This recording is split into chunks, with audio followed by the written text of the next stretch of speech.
नमस्कार विद्यार्थियों, स्वागत है आप सबका यूपी बोर्ड क्लास में।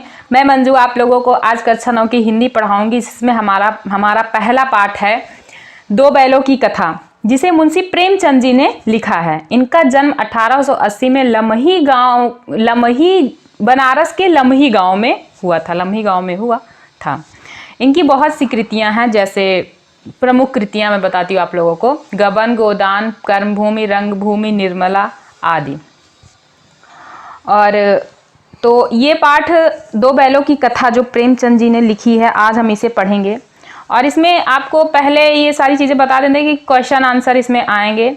इसी पाठ के अंतर्गत 5-6 क्वेश्चन आंसर होते हैं, जो लास्ट में मैं आपको बताऊंगी, उसका आंसर बताऊंगी। क्वेश्चन पीछे दिया गया है, आंसर मुझे बताना है।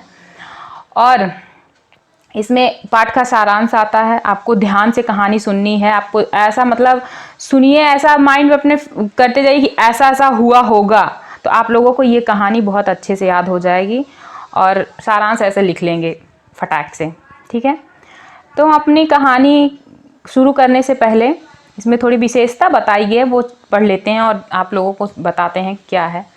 दो बैलों की कथा की कहानी की विशेषता क्या है, और इसे मतलब लिखते वक्त जो मुंशी प्रेमचंद जी के जिस टाइम पे उन्होंने लिखा है, वो सारी चीज़ें उन्होंने बताई हुई हैं।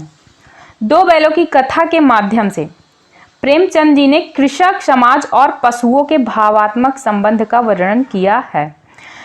मतलब जो हमारे किसान भाई लोग हैं, उनके समाज और पशुओं के जो जानवर होते हैं, जानवरों के बारे में, कि ऐसा नहीं है कि जानवरों को समझ नहीं आता, उन्हें बहुत सारी चीज़ें समझ में आती हैं, ठीक है।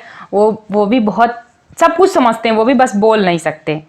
तो वो उनके बारे में भी प्रेमचंद जी ने लिखा है। इस कहानी में उन्होंने यह भी बताया है कि स्वतंत्रता सहज में नहीं मिलती, मतलब आज़ादी हमें आसानी से नहीं मिलती। इसकी कहानियाँ बहुत सारी आप लोगों ने सुनी होंगी कि स्वतंत्रता हमें आसानी से नहीं मिलती, इसके लिए बार बार संघर्ष करना पड़ता है। इसके लिए बार बार संघर्ष करना पड़ता है। इसका मतलब ये है कि हमें स्वतंत्रता आज़ादी के लिए बहुत ज़्यादा मेहनत करनी पड़ती है। जैसे हम लोग कहानियाँ बहुत सी सुन चुके हैं पहले, हम तो थे नहीं उस टाइम पे, जो हमारी आज़ादी के टाइम पे आज़ादी के आंदोलन वाली कहानियाँ हैं, वही चीज़, ठीक है। इस प्रकार परोक्ष रूप से यह कहानी आज़ादी के आंदोलन की भावना से जुड़ी हुई है। लीजिए बता दिया इन्होंने कि इस प्रकार परोक्ष रूप से यह कहानी आज़ादी के आंदोलन की भावना से जुड़ी हुई है। इसके साथ ही इस कहानी में प्रेमचंद जी ने पंचतंत्र और हितोपदेश की कथा परंपरा का उपयोग और विकास किया है। इसके बाद हम अपने सीधे कहानी पे आ जाते हैं। दो बैलों की कथा। जानवरों में गधा सबसे ज्यादा बुद्धिहीन समझा जाता है।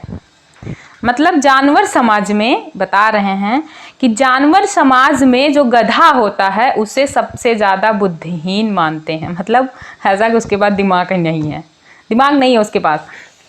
और हम जब किसी आदमी को परले दर्जे का बेवकूफ़ कहना चाहते हैं, मतलब सबसे नीचे वाला बेवकूफ़, मतलब एकदम नीचे वाला, तो क्या है, गधा है ना। तो वही चीज़ बता रहे हैं कि जब किसी को हमें परले दर्जे का बेवकूफ़ कहना होता है, तो उसे क्या बोल देते हैं, हम गधा बोल देते हैं।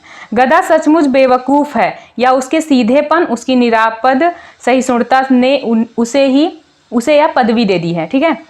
मतलब क्या करें, ऐसा नहीं है कि उसके पास दिमाग नहीं, उसके पास दिमाग है, लेकिन वो क्या होता है, बहुत ज़्यादा सरल स्वभाव का, ना किसी जैसे होता है। कोई इंसान होता है, जैसे गांव में आप लोगों ने घूर देखा होगा, ऐसा होता है, वो जहाँ जो कचरा फेंको उसमें जाके, वो कहता है मेरे पास ये कचरा मत फेंको, वो नहीं कहेगा कि मेरे पास ये कचरा, जहाँ जो मन कहे ले जाके फेंक दो उसमें। तो वही होता है कि गधा उसी भाव का होता है कि भाई आप कुछ भी करो, मैं कुछ नहीं करने वाला। वही चीज़ ना कि आप करते रहो, आपका भगवान देखेंगे। कुछ लोग होते हैं नहीं भाई भगवान नहीं देखे, मैं देखूंगा तुझे। तो गधा ऐसा नहीं होता है। गधा वो होता है मतलब शांति से, उसे कुछ भी कर लो, मार लो, पीट लो, वो कुछ बोलता नहीं है। इसलिए उसे क्या कह दिया गया है, उसके पास दिमाग नहीं है। उसके बाद जैसे आगे पदवी दे दी है, इसका निश्चय नहीं किया जा सकता। गाय सींग मारती है, जो गैया होती है हमारी वो क्या क्या क्या कह दिया गया है कि वो सींग मारती है। ब्याई हुई गाय तो अनायास ही सिंघनी का रूप धारण कर लेती है। जो गाय बच्चा दी हुई होती है, अगर उसके पास आप जाओ, उसके पास क्या, अगर उसके बछड़े के पास जाओ तो देखो आपको बताएगी कि वो है क्या, ठीक है। वो आपको दिखा देगी अपना असली रूप, मतलब शेरनी वाला रूप वो दिखाएगी। वही चीज़ बताया गया है कि वो तो फालतू ही अनायास, मतलब बेकारे में सिंघनी का रूप धारण कर लेती है। कुत्ता भी बहुत गरीब जानवर है। कुत्ता मतलब कुकुर के बारे में बताया गया है कि वो बहुत गरीब जानवर है, ठीक है। गरीब का मतलब ऐसा नहीं उसके पास पैसे नहीं है, मतलब वो भी नहीं बोलता, लेकिन अगर उसके पीछे ज़्यादा पड़ो तो फिर वो भी चालू हो जाता है, ठीक है। उसके बाद लेकिन कभी कभी उसे भी क्रोध आ ही जाता है। देखिए बता दिया गया कि कभी कभी उसे भी क्रोध आ ही जाता है, किंतु गधे को कभी क्रोध करते नहीं सुना ना देखा। लेकिन गधा ऐसा होता है जिसे ना कभी क्रोध करते देखा गया ना सुना गया कि गधे ने कभी किसी को मारा या ऐसा कुछ चीज, ठीक है। तो वो जो बताया ना गांव वाला घूर होता है, कुछ वैसा ही होता है। वो नहीं कहेगा कि मेरे पास कुछ, घूर ऐसा नहीं बोलेगा मुझे मेरे ऊपर कपड़ा ये कचरा फेंको, ये मत फेंको, ये फेंको, ये मत फेंको, वैसे ही होता है गधा, ठीक है। जितना चाहो गरीब को मारो, चाहे जैसी खराब सड़ी हुई घास सामने डाल दो, मतलब उसे वही चीज ना कि कुछ भी दे दो खा लेगा, कुछ भी कह दो, कुछ भी कर लो, शांत ही रहेगा। उसके चेहरे पर कभी असंतोष की छाया भी नहीं दिखाई देती। असंतोष मतलब कुछ लोगों को होता है ना कि मेरे पास ये नहीं है, मेरे पास वो नहीं है, मुझे ये चाहिए, मुझे वो चाहिए, लेकिन ऐसा नहीं। गधे के पास जो है वो खा लेगा, आप मार दिए तब भी ठीक है, उसमें मतलब संतोष की भावना होती है। बैसाख में चाहे एकाध बार कुलेल कर लेता है। बैसाख में, चाहे बैसाख का महीना होता है, उसमें ये होता है कि उसमें वो थोड़ा बहुत चंचलपन आ जाता है उसमें, इसीलिए बैसाख के महीने में चंचलपन होता है, इसलिए उसे बैसाख नंदन भी कहा जाता है गधे को, ठीक है। पर हमने तो उसे कभी खुश होते नहीं देखा। मतलब ऐसा कहें कि हमने तो कभी उसे खुश होते नहीं देखा। उसके चेहरे पर एक अस्थाई विषाद अस्थाई रूप से छाया रहता है। सुख दुख हानि लाभ किसी भी दशा में उसे बदलते नहीं देखा। चाहे सुख हो चाहे दुख हो वो बदलता नहीं, मतलब सब एक समान है। ऋषि मुनियों के जितने गुण हैं वे सभी उसमें पराकाष्ठा हो पहुंच गए हैं। मतलब ऋषि मुनि जैसे होते हैं उसी तरह से गधा होता है, कि ऋषि मुनियों के अंदर जो भावनाएं होती हैं उसी तरह गधा होता है। लेकिन आज के ज़माने में क्या है, अगर उस तरह हम लोग रहने लगे ना तो रहना बहुत मुश्किल हो जाएगा, ठीक है। और पर आदमी उसे बेवकूफ़ कहता है। पर आदमी क्या है, उसे बेवकूफ़ कहता है, लेकिन ऐसा है नहीं, गधा बेवकूफ़ नहीं होता। वो सिर्फ ऐसा होता है ना, दब्बूपन किसी के अंदर होता है, वो हमेशा दबे हुए रहते हैं। उनको मतलब ऐसा होता है कि भाई तुम मेरे साथ कुछ भी करो लेकिन तुम्हारे साथ भगवान करेगा। लेकिन अब वो नहीं, अब ऐसा नहीं होता। सब लोग कहते हैं तुम मेरा देखो मैं भी तुम्हें देख लूँगा, ऐसे कैसे भाई। सद्गुणों का इतना अनादर कहीं नहीं देखा। मतलब सद्गुणों का इतना अनादर कहीं नहीं देखा, मतलब उसके अंदर सद्गुण है लेकिन हम लोग क्या करते हैं, उसका अनादर करते हैं। वही चीज़ बता रहा है कि हमने ऐसा कभी नहीं देखा। कदाचित सीधापन संसार के लिए उपयुक्त नहीं है। कदाचित सीधापन संसार के लिए उपयुक्त नहीं है, सही बात है, नहीं है। देखिए ना भारतवासियों की अफ्रीका में क्या दुर्दशा हो रही है। मतलब उस टाइम की बात है जब भारतवासी जो है अफ्रीका में रहते थे, तो उनकी जो दुर्दशा थी वो उस टाइम पे लिखा है इन्होंने कहानी, तो वही बता दिया है। क्यों अमेरिका में उन्हें घुसने नहीं दिया जा रहा, जो हमारे भारतवासी थे उन्हें अमेरिका में घुसने नहीं दिया जा रहा था। बेचारे शराब नहीं पीते थे, मतलब देखिए उनके सीधेपन को बता रहा है, कितने सीधे थे फिर भी उनकी ये दुर्दशा थी, इसलिए सीधा होना ठीक नहीं है। बेचारे शराब नहीं पीते, 4 पैसे कुछ समय के लिए बचा कर रखते। कुछ समय मतलब कि कभी किसी की तबीयत खराब हो जाना, जैसे हम मम्मी पापा अभी भी रखते हैं पैसे कि हाँ कुछ कभी कब क्या हो जाए, तो वही चीज़ उस टाइम पे उनके लिए तो वो बहुत चीज़ें थी कि क्योंकि हम तो अब आराम से घर में अपने घर हैं सब कुछ ऐसा, लेकिन वो उस टाइम पे कहाँ दूसरे के ऊपर निर्भर रहते थे सब लोग, तो उसके लिए 4 पैसे बचा के रखते थे कि कभी हमें कब ज़रूरत पड़ जाए। जी तोड़कर काम करते थे। जी तोड़ मतलब बहुत ज़्यादा मेहनत करके काम करते थे। किसी से लड़ाई झगड़ा नहीं करते थे। 4 बातें सुनकर गम खा जाते थे, फिर भी बदनाम है। मतलब वही कि गधे की प्रवृत्ति वाले, मतलब कुछ भी करो आप, वो बोलते नहीं थे लेकिन फिर भी बदनाम है, तो वैसे गधा है, कुछ भी नहीं करता बेचारा फिर भी बदनाम है, उसे गधा ही गधा कहते हैं हम लोग।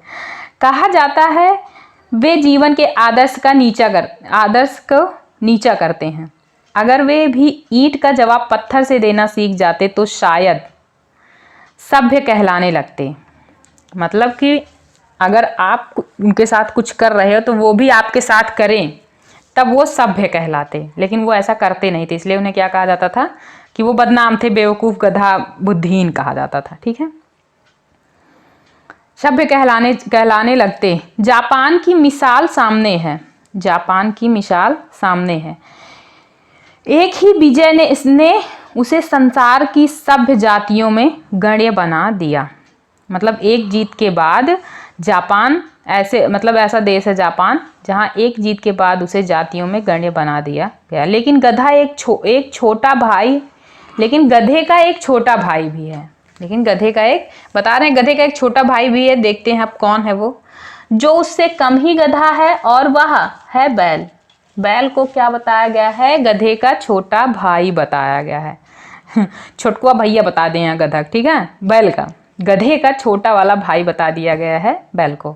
जिस अर्थ में हम गधे का प्रयोग करते हैं, कुछ उसी से मिलते जुलते अर्थ में बछिया के ताऊ का भी प्रयोग किया जाता है, प्रयोग करते हैं। ठीक है, बछिया के ताऊ किसको कहा गया है? बैल को कहा गया। ठीक है, बछिया का ताऊ बैल को कहा गया है कि मतलब जिस काम के लिए हम गधे का उपयोग करते हैं, सामान ढोना और बहुत सारी चीज़ें लेके जाना आना, वही चीज़ हम बैल, उससे मिलते जुलते काम भी बैल के लिए भी उससे मिलते जुलते काम दिए जाते हैं। ठीक है, कुछ लोग बैल को शायद बेवकूफ़ों में सर्वश्रेष्ठ कहेंगे। कुछ लोग जो है बेवकूफ़ों में सबसे ज़्यादा बेवकूफ़ बैल को कहते हैं, मगर हमारा विचार ऐसा नहीं है। बैल कभी कभी मारता भी है, कभी कभी अड़ियल बैल भी देखने में आ जाता है। अड़ियल मतलब गुस्सैल वाला बैल। और भी कई रीतियों से अपना असंतोष प्रकट कर देता है। मतलब और बहुत सारी क्रियाकलाप होते हैं जिन्हें करके वो बताता है कि हाँ मैं गुस्से में हूँ। ठीक है, जैसे कुछ तोड़ फोड़ देना, किसी को मारना, सींग मारना और बहुत सारी चीज़ें, पैर चलाना। अतएव उसका ध्यान स्थान गधे से नीचा है, लेकिन उसका स्थान जो है वो गधे से नीचा है। गधे को सर्वोपरि रखा गया है। झूरी काछी के दोनों बैलों के नाम थे हीरा और मोती। तो देखिए यहाँ से हमारी कहानी शुरू होती है। एक किसान था जिसका नाम था झूरी काछी। ठीक है, उसके दो बैल थे, हीरा और मोती। दोनों पछाई जाति के थे, देखने में सुंदर, काम में चौकस, डील में ऊंचे।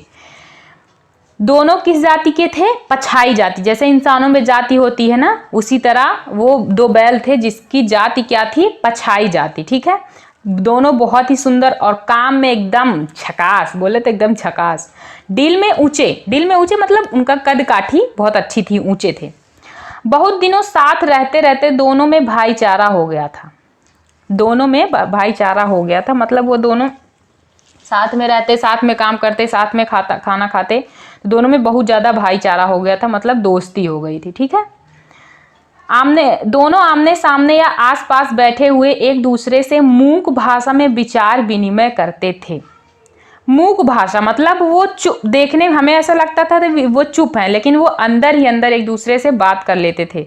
उसका इशारा वो समझ जाता था, उसका इशारा वो समझ जाता था। ठीक है, मूक भाषा मतलब चुप रहते थे लेकिन अंदर ही अंदर बात कर लेते थे। एक दूसरे के मन की बात कैसे समझा जाता था हम नहीं कह सकते। वही चीज़ ना कि हमें तो दिख नहीं रहा है, वो अपने विचार में बात कर रहे हैं, अपने हिसाब से बात कर रहे हैं। ठीक है, एक दूसरे के, हाँ, अवश्य ही उनमें कोई ऐसी गुप्त शक्ति थी। गुप्त शक्ति मतलब अंदरूनी होती है ना, गुप्त शक्ति की, उनके अंदर कुछ ऐसी शक्ति थी जो जानवरों में होती है कि वो एक दूसरे से बात कर लेते हैं। ज़्यादातर होता है, अगर हम लोग भी जैसे गांव में, शहरों में तो कम, लेकिन गांव में ज़्यादातर होता है कि सबके यहाँ गाय भैंस बकरियाँ होती हैं। तो अभी किसी का नाम रख दो लल्लो पट्टो, जैसे मेरी भैंस का जो बच्चा, उसका नाम मैंने रब्बो रखा था। उसे रब्बो कह के बुलाओ ना तो वो झट से देखने लगती है। ठीक है, ये सच्चाई बता रही हूँ मैं। तो वही चीज़ कि अगर ऐसा नहीं है कि वो समझते नहीं, वो भी समझते हैं, वो सब आपकी सारी बातें समझते हैं। ठीक है, तो वही चीज़ कि वो हमें नहीं पता होता कि वो क्या कर रहे हैं, लेकिन वो अपने हिसाब से उन्हें पता होता है कि आप लोग क्या कर रहे हैं, आपकी बातें समझते हैं, और वो आपस में भी एक दूसरे की बातें समझते हैं। जिससे जीवों में श्रेष्ठता का दावा करने वाला मनुष्य वंचित है। देखो बताया गया है कि जिससे जीवों में श्रेष्ठता का दावा करने वाला मनुष्य, मतलब हमें नहीं पता है। दोनों एक दूसरे को चाटकर और सूंघकर अपना प्रेम प्रकट करते थे।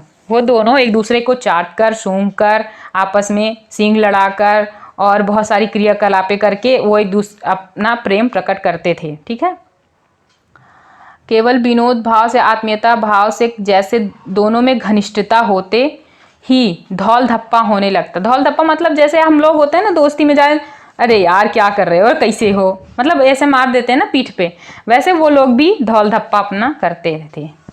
इसके बिना दोस्ती कुछ फुसफुसी, कुछ हल्की सी लगती है। मतलब ऐसा ना करें तो जैसे बता रहा है कि लगता ही नहीं है कि हम लोग दोस्त हैं ना। वही चीज़ वो भी कि अपना खेलते थे, कूदते थे, इधर उधर धौल धप्पा, इन्हें सींग मारना, उसकी पूंछ पकड़ के दांत से खींचना, ऐसा होता है सब देखो जानवरों में। तो जिस पर ज़्यादा विश्वास नहीं किया जा सकता, जिस पर ज़्यादा विश्वास नहीं किया जा सकता। जिस वक्त ये दोनों बैल हल या गाड़ी में जोत दिए जाते थे, गर्दन हिला हिला कर चलते, वो दोनों गर्दन हिला हिला कर चलते।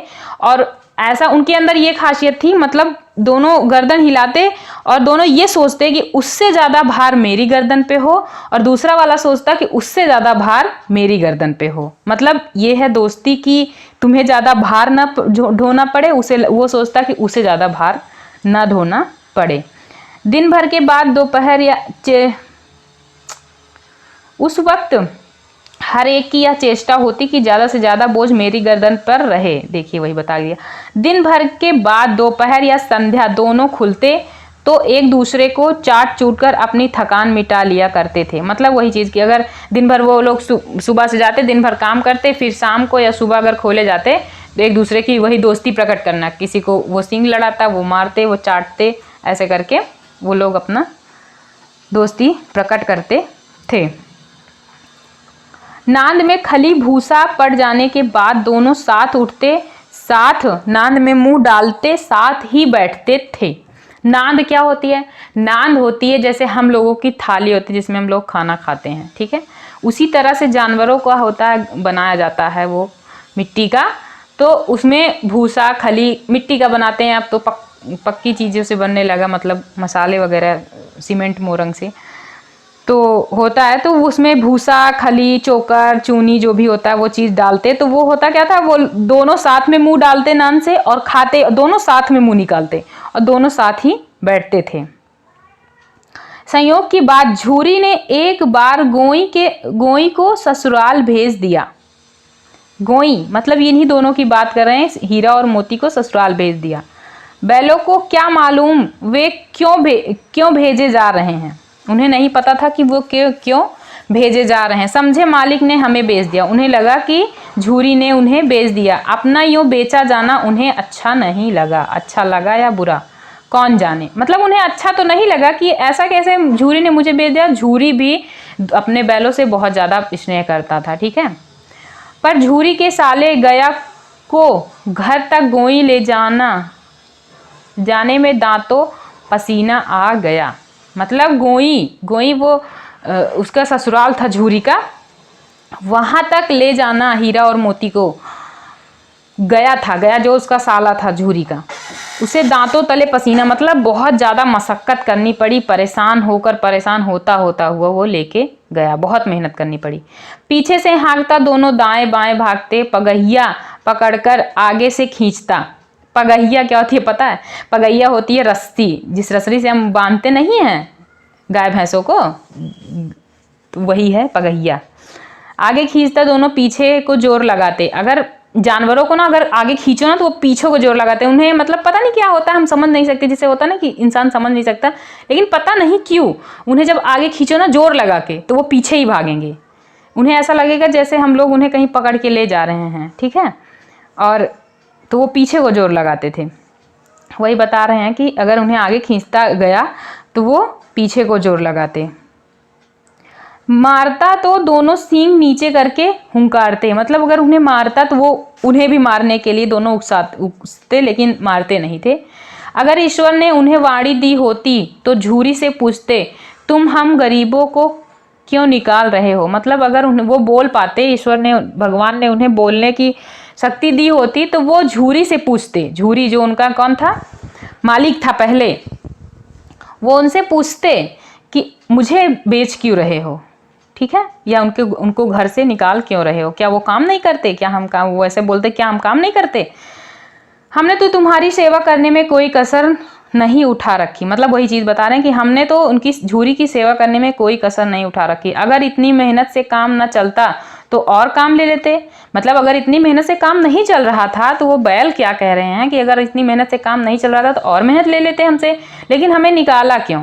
हमें तो तुम्हारी चाकरी में मर जाना कबूल था। मतलब बैल इतने ज़्यादा, वो आजकल इंसानों में भी ये प्रवृत्तियां देखने को नहीं मिलती हैं कि उन्हें ये था कि अगर आप सूखी रोटी दे देते फिर भी हम खा के अपना काम, आपका काम करते, लेकिन हमें निकाला क्यों? उन्हें कबूल था कि आप एक रोटी खिला के उनसे काम करवा लो, ठीक है। हमने कभी दाने चारे की शिकायत नहीं की। मतलब वही खाने पीने की कभी उन्होंने शिकायत नहीं की, हमें ये नहीं पसंद, हम ये नहीं खाएंगे। ज़्यादातर होता है जानवरों में कि जो उन्हें जो नहीं पसंद होता, जैसे हमारे गांव की भैंस है, वो नहीं खाती भैया खाना वाना। अगर उसे इधर उधर की चीज़ें दे दो, भूसा, सूखा भूसा खाएगी और नहीं ज़्यादा, पानी डाल के दे दो, देखो कहाँ की बात है, खाएगी नहीं, बैठी रहेगी वैसे। तो वही चीज़ वो बता रहे हैं कि हमें तो इस चीज़ से शिकायत भी नहीं थी।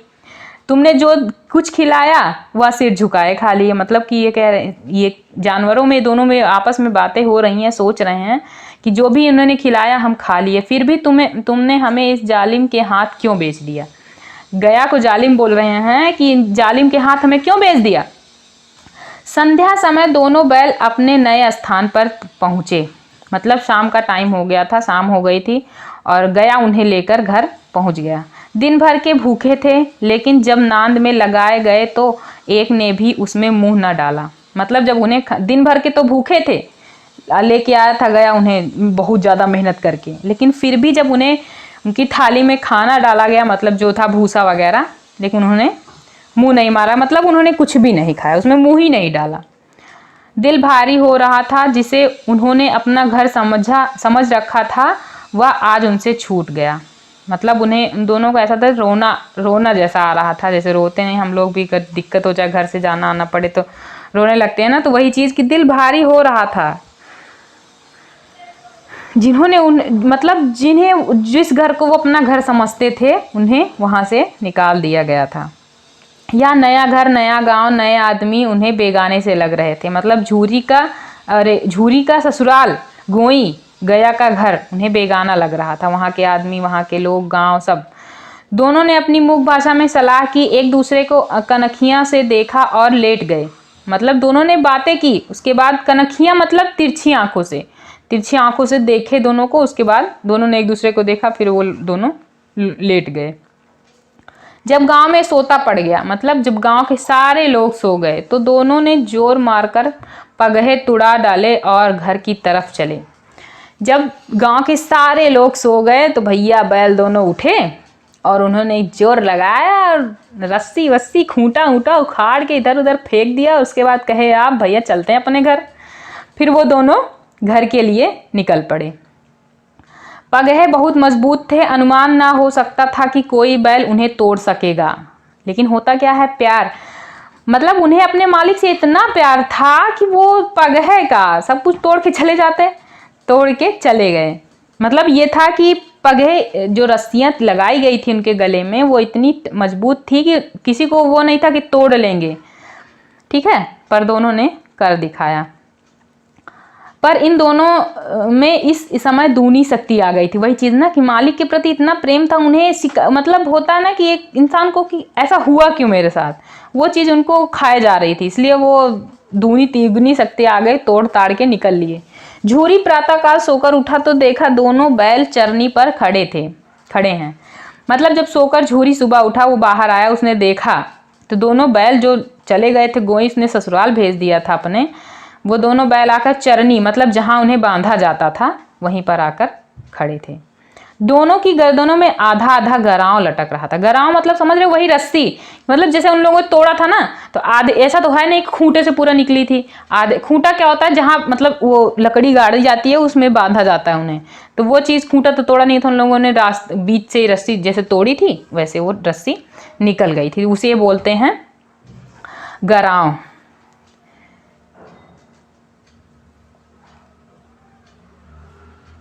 तो उन्होंने गराव तोड़ कर लटक रहे थे, घुटने तक पांव कीचड़ से भरे हुए थे। मतलब जैसे वो लोग वहां से भागे, कीचड़ का ऊड़ कबाड़, खेत और मेड़ वगैरह सब तोड़ते ताड़ते निकल चले आए। दोनों की आंखों में विद्रोहमय स्नेह झलक रहा था। मतलब वो एक तरफ तो गुस्सा भी थे और एक तरफ उन्हें प्यार भी था अपने मालिक के प्रति। गुस्सा इसलिए थे कि उन्हें ये इस चीज की शिकायत थी कि उन्हें बेचा क्यों गया, ठीक है। और प्यार ये चीज था कि उनका मालिक वाकई में उन्हें, झूरी जो था वो बहुत प्यार करता था अपने बैलों से। झूरी बैलों को देखकर स्नेह से गदगद हो गया। मतलब वो बहुत खुश हो गया उन्हें देखकर। दौड़कर दोनों को गले लगा लिया। प्रेम आलिंगन और चुंबन का वह दृश्य बड़ा ही मनोहर था। मतलब वो जिस प्रकार से बैलों को प्यार कर रहा था, बहुत ही अच्छा लग रहा था, बहुत ही मनोहर दृश्य था उस टाइम पे देखने के लिए, ठीक है। घर और गांव के लड़के जमा हो गए। घर और गांव के लड़के जमा हुए, तालियां बजा बजा कर उनका स्वागत करने लगे। मतलब जो घर और गांव के लड़के बच्चे थे ना, वो सब देखने लगे बैलों को कि अरे बाप रे, वहां से अपने झूरी ने भेजा वहां अपने ससुराल, वहां से भाग के चले आए। इतना प्रेम बैलों, जानवरों के अंदर इतना प्रेम। ये सारी चीजें देखकर वहां पर सब लोग तालियां बजाने लगे कि अरे वाह भाई, क्या बैल हैं। गांव के इतिहास में यह घटना अभूतपूर्व न होने पर भी महत्वपूर्ण थी। मतलब गांव, ये इतिहास एक लिख उठा गया कि मतलब जानवरों को छोड़ा जाए उसके बाद चले आए। ऐसा कुछ हमारे गांव में भी हुआ था, हमारे घर में ही हुआ था। हमारी एक गैया थी, वो भी ऐसे ही थी, ठीक है। घर और गांव के लड़के जमा हो गया। दोनों पशुवीरों को अभिनंदन पत्र देना चाहिए। कोई अपने घर से रोटियां लाया और कोई गुड़, कोई चोकर, कोई भूसी। अभिनंदन पत्र मतलब ऐसा नहीं है कि उन्हें कोई दिया जाए प्रमाण पत्र कि हाँ आप आए हो, आप ये लो, ऐसा नहीं। मतलब जो बच्चे थे, कोई गुड़ ले आया, कोई रोटियां ले आया, वही इनके लिए अभिनंदन। कोई चोकर, कोई भूसी, कोई जो भी जिसके पास था उस टाइम पे वो लेके आए और उन्हें खिलाया। एक बालक ने कहा, ऐसे बैल किसी के पास ना होंगे। एक जो बच्चा था वहाँ पे, छोटे छोटे बच्चे, जो बच्चा था उसने कहा, भैया ऐसा बैल किसी के पास, हमारे गांव में किसी के पास नहीं है।